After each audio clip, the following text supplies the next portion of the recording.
राधे राधे दोस्तों, भजनों की माला में आपका स्वागत है। मैं आज आपको माघ मास का दूसरा अध्याय सुनाने जा रही हूँ।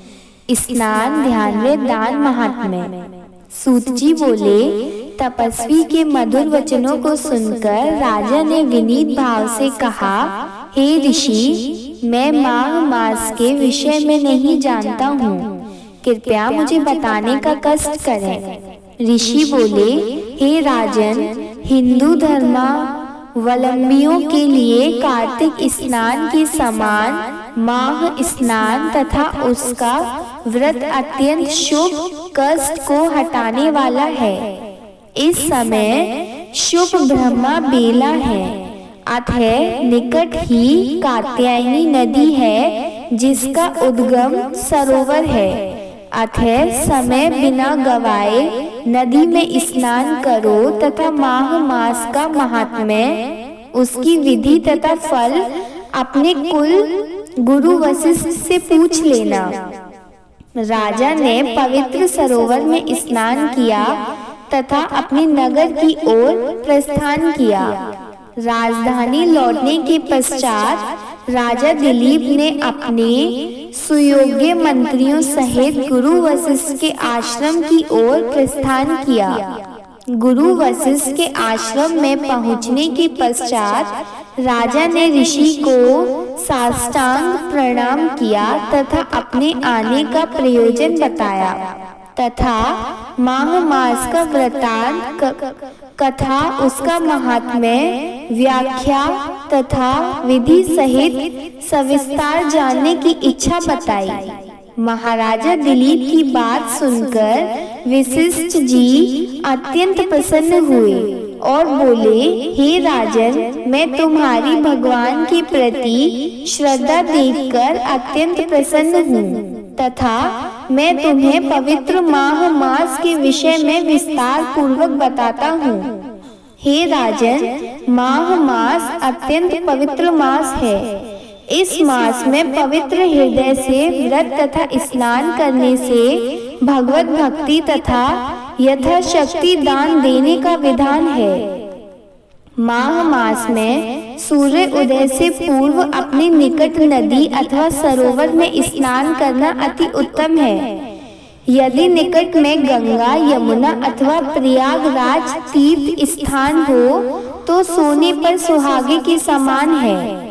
प्रभु नाम के उच्चारण के साथ स्नान करने वाला प्राणी सीधा वैकुंठ लोक को जाता है। अतः स्वर्ग जाने के इच्छुक व्यक्ति को प्रभु का नाम स्मरण करते हुए स्नान करना चाहिए। माघ मास का फल कामधेनु के समान है। इसके स्नान के फल स्वरूप परिवार सुखी, संपन्न व धन धान्य पूर्ण रहता है। माघ व्रत में अन्न त्याग का विधान है। यदि अन्न त्याग करने में असमर्थ हो तो अन्न एक बार सायकाल व्रत की समाप्ति के पश्चात तारोगढ़ की छांव में करना चाहिए। व्रत के समय प्रभु स्मरण, भजन कीर्तन करना चाहिए। मकर संक्रांति में अन्न त्याग कर आदित्य राजा ने 12 वर्ष तक नियम पूर्वक स्नान, ध्यान, व्रत व दान किया था। उनको 12 पुत्र रत्न प्राप्त हुए थे। असंधति सुमत्रा ने माघ स्नान व व्रत किए तो उसको स्वर्ग की प्राप्ति हुई। शची ने परम स्वरूपी तथा सौंदर्य प्राप्त किया तथा स्वर्ग में राज्य प्राप्त किया। माघ स्नान से सुबुद्धि प्राप्त होती है, पापों का नाश होता है तथा प्राणी को स्वर्ग लोक की प्राप्ति होती है। माघ स्नान करने वाले प्राणी को स्नान के पश्चात जल, तप, भगवत भक्ति तथा भजन में लीन रहना चाहिए तथा यथाशक्ति दान देना चाहिए। माघ मास में दान पुण्य का विशेष महात्म्य है। माघ मास में गौ दान करने वाला उतने समय स्वर्ग में निवास करता है जितने गौ शरीर में रोम होते हैं।